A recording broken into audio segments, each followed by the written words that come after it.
The heart is a muscular organ about the size of a fist.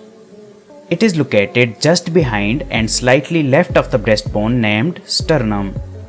The human heart pumps blood throughout the body via circulatory system, supplying oxygen and nutrients to the tissue and removing carbon dioxide and other wastes.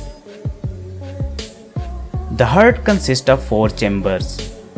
2 chambers are located in the upper portion of the heart called atria, which consist of right and left atrium, while the 2 chambers are located in the lower portion of the heart called ventricles, which consist of right and left ventricle.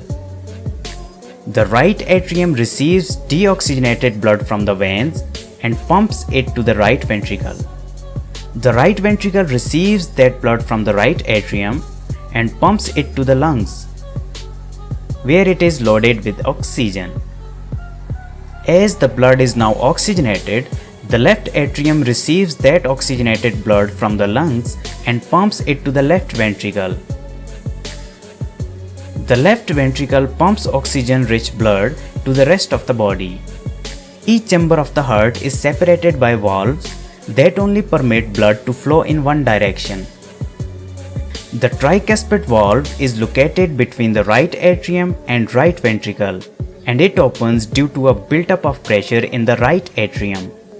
The bicuspid valve is located between the left atrium and left ventricle, and likewise it opens due to a buildup of pressure in the left atrium.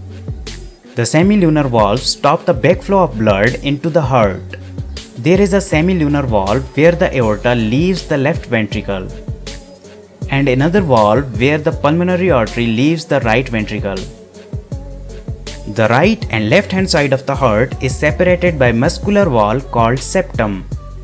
The septum prevents the mixing of oxygenated and deoxygenated blood. The heart pumps blood through the network of arteries and veins called blood vessels. The vessels that bring blood to the heart are called veins, while the vessels that carry blood away from the heart to other regions of the body are called arteries. There are 4 main blood vessels that take blood into and out of the heart. Number 1. Aorta. The aorta is the largest artery in the body. It carries oxygenated blood away from the left ventricle to the body. Number 2. Vena cava. The vena cava is the largest vein in the body. It carries deoxygenated blood from the body back to the heart. Number 3. Pulmonary artery. The pulmonary artery carries deoxygenated blood away from the right ventricle to the lungs. Number 4. Pulmonary vein. The pulmonary vein returns oxygenated blood from the lungs to the heart.